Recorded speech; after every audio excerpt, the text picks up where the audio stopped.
মাননীয় প্রধানমন্ত্রী মদের দাম বৃদ্ধি করার জন্য বিরোধী দল রাজপথে নামেনি। যেই গ্যাসের দাম 700 টাকা বৃদ্ধি করা হয়েছে তার জন্য বিরোধী দল রাজপথে নেমেছে। আজকে জানুয়ারি মাসে যখন পেট্রোলের দাম ছিল 120 টাকা, সেই দাম যখন 145 টাকা হয়েছে তখন আন্দোলন হবে, এটাই স্বাভাবিক। আপনি বলছেন মদের দাম বৃদ্ধি পেয়েছে, আপনার বাজেটে তো মধুর দামও বৃদ্ধি করা হয়েছে, এটা কেন বলেন না? আজকে বিরোধী দলের যারা এখানে রয়েছেন তাদেরকে বলতে চাই, আপনারা জাতীয় সংসদ থেকে রাজপথ পর্যন্ত কুসুম কুসুম বিরোধিতা বন্ধ করুন। এই কুসুম কুসুম বিরোধিতার কারণেই বিরোধী দলের উপর নির্যাতন নিষ্পেষণের তারা যে রোড ম্যাপ তৈরি করছে তা প্রতিহত করতে হবে আপনাদের। আলহামদুলিল্লাহি রব্বিল আলামিন ওয়াসসালাতু ওয়াসসালামু আলা রাসূলিল কারীম ওয়া আলা আলিহি ওয়া সাহবিহি আজমাইন। 11 দলীয় ঐক্য চট্টগ্রামের আজকের এই ঐতিহাসিক জনসভায় উপস্থিত রয়েছেন আজকের প্রোগ্রামের সম্মানিত সভাপতি, উপস্থিত থাকবেন বিরোধী দলীয় সম্মানিত নেতা ডাক্তার শফিকুর রহমান, উপস্থিত বিভিন্ন দলের নেতৃবৃন্দ, প্রাণপ্রিয় জনতা, আসসালামু আলাইকুম ওয়া রাহমাতুল্লাহ। সময় 2 মিনিট। সম্মানিত উপস্থিতি, আপনারা দেখেছেন আজকে জাতীয় নেতা যারা সংসদ পরিচালনা করছেন এবং বিরোধী দলের ভূমিকা পালন করছেন তারা অধিকাংশই আজকে চট্টগ্রাম এবং কক্সবাজারে অবস্থান করছেন। যখন বিরোধী দলীয় নেতা চট্টগ্রামের সমাবেশের আহ্বান জানিয়েছে ঠিক সেই দিনই মাননীয় প্রধানমন্ত্রী তিনি কক্সবাজারে অবস্থান করছেন। আমরা জানি এর অর্থ হচ্ছে মানুষের দৃষ্টিকে ভিন্ন দিকে প্রবাহিত করার জন্যই আজকে চট্টগ্রামে সফর দেওয়া হয়েছে। মাননীয় প্রধানমন্ত্রী আজকে সেখানে বক্তব্য দিয়েছেন যে বিরোধী দল আজকে রাজপথে স্লোগান দিচ্ছে বাজেটের বিপক্ষে, এর কারণ নাকি মদের দাম বৃদ্ধি করা হয়েছে তার কারণে। আমরা বলতে চাই মাননীয় প্রধানমন্ত্রী মদের দাম বৃদ্ধি করার জন্য বিরোধী দল রাজপথে নামেনি।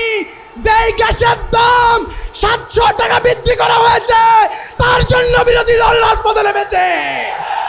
আজকে জানুয়ারি মাসে যখন পেট্রোলের দাম ছিল 120 টাকা, সেই দাম যখন 145 টাকা হয়েছে তখন আন্দোলন হবে, এটাই স্বাভাবিক। আপনি বলছেন মদের দাম বৃদ্ধি পেয়েছে, আপনার বাজেটে তো মধুর দামও বৃদ্ধি করা হয়েছে, এটা কেন বলেন না? আমরা উদারত আহ্বান রাখতে চাই জাতির কাছে, আজকে আমরা বিরোধিতার জন্য বিরোধিতা করছি না, আমরা জনগণের জন্য বিরোধিতা করছি। এই চট্টগ্রাম জুলাই আন্দোলনের পথ নির্দেশ করেছিল, কিন্তু আমরা দেখলাম যে এই চট্টগ্রামে 14 জন এমপি বিএনপি রয়েছে। সেই চট্টগ্রামে আমরা লক্ষ্য করলাম সকালে একবার, দুপুরে একবার, আর রাত্রে শোয়ার পরে আর একবার আওয়ামী লীগ মিছিল করে। এই সুযোগ তৈরি করেছে বিএনপি, যার কারণেই তারা মিছিল করে। আমরা উদারত আহ্বান রাখতে চাই, আজকে বিরোধী দলের যারা এখানে রয়েছেন তাদেরকে বলতে চাই, আপনারা জাতীয় সংসদ থেকে রাজপথ পর্যন্ত কুসুম কুসুম বিরোধিতা বন্ধ করুন। এই কুসুম কুসুম বিরোধিতার কারণেই বিরোধী দলের উপর নির্যাতন নিষ্পেষণের তারা যে রোড ম্যাপ তৈরি করছে তা প্রতিহত করতে হবে আপনাদের। শুধু সংসদে বক্তব্য নয়, রাজপথে নেমে সরকার যদি ভুল করে তার প্রতিবাদ করতে হবে। এই উদারত আহ্বান রেখে আমার সংক্ষিপ্ত বক্তব্য এখানেই শেষ করছি। আসসালামু আলাইকুম রহমতুল্লাহি ওয়া বারাকাতুহু। আলিহি ওয়া আসহাবিহি আজমাইন। 11 দলীয় ঐক্য কর্তৃক আয়োজিত ঐতিহাসিক লালদিঘি ময়দানের আজকের বিভাগীয় সমাবেশের সম্মানিত সভাপতি, ইসলামী ছাত্র শিবিরের সাবেক কেন্দ্রীয় সভাপতি, বাংলাদেশ জামাত ইসলামীর কেন্দ্রীয় অ্যাসিস্ট্যান্ট সেক্রেটারি জেনারেল, চট্টগ্রাম অঞ্চল পরিচালক জনাব মোহাম্মদ শাহজাহান, আজকের এই সমাবেশের প্রধান অতিথি বাংলাদেশের জাতীয় সংসদের মাননীয় বিরোধী দলীয় নেতা আমিরে জামাত, 11 দলীয় ঐক্যের নেতা জনাব ডক্টর শফিকুর রহমান, কেন্দ্রীয় এবং অঞ্চলের নেতৃবৃন্দ, সংগ্রামী চট্টলাবাসী, আসসালামু আলাইকুম রহমতুল্লাহ। সংগ্রামী জনতা, আপনারা জানেন 24-এর গণ অভ্যুত্থানের পরে বাংলাদেশের মানুষ আশা করেছিল একটি নতুন বাংলাদেশ পাবে, যে বাংলাদেশে কোনো বৈষম্য থাকবে না, সন্ত্রাসে থাকবে না, ঠিক কিনা?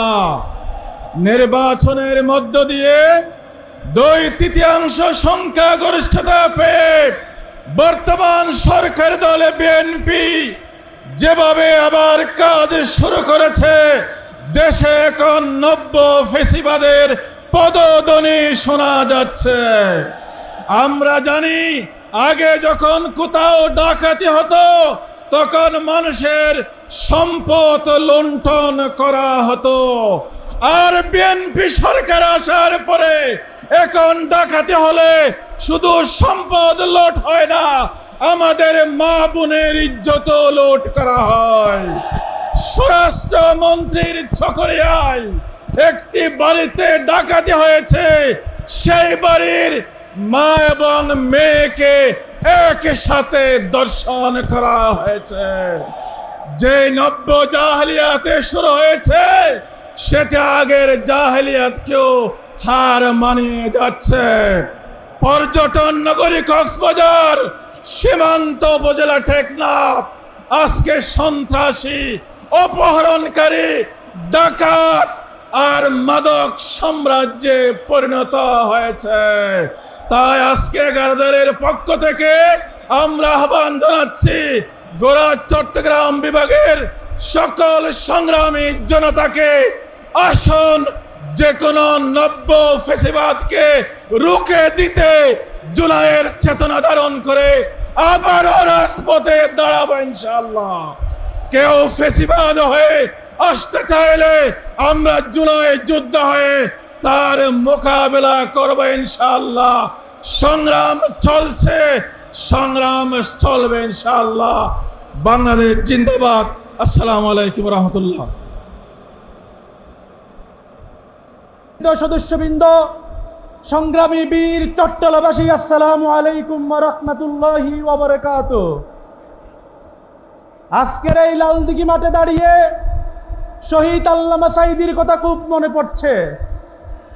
শহীদ আল্লামা সাঈদী 2010 সালে বলেছিলেন আওয়ামী লীগ সরকারকে বুতে ধরেছে। আমরা আজকে দেখতে পাচ্ছি বর্তমান সরকারকেও বুতে ধরছে। যদি বুতে না ধরে 4 মাস 1 দিন চলে যাওয়া সত্ত্বেও জুলাই গণরাই নিয়ে তাদের এখনো পর্যন্ত কোনো মাথা ব্যথা দেখছি না। সংসদে তারা বিভিন্ন বিষয় নিয়ে কথা বলে, কিন্তু জুলাই নিয়ে তাদের কোনো কথা দেখতে পাচ্ছি না। আমরা দেখতে পাচ্ছি তারা বাংলা শিখছে, ইংরেজি শিখছে, উর্দু শিখছে, ফার্সি শিখছে, কিন্তু জনগণের ভাষা বুঝতে পারছে না। আমরা আহ্বান জানাই, আপনারা জনগণের ভাষা বোঝার চেষ্টা করুন, আপনারা জনগণের ভাষায় কথা বলুন। আর না হয় এই বাংলাদেশের জনগণ যেভাবে আপনাদেরকে সংসদে পাঠিয়েছে সেভাবে সংসদ থেকে নামিয়ে আনবে। সবাইকে আজকের প্রোগ্রাম সফল করার জন্য ধন্যবাদ জানিয়ে এখানেই শেষ করছি। আসসালামু আলাইকুম ওয়া রাহমাতুল্লাহি ওয়া বারাকাতুহু।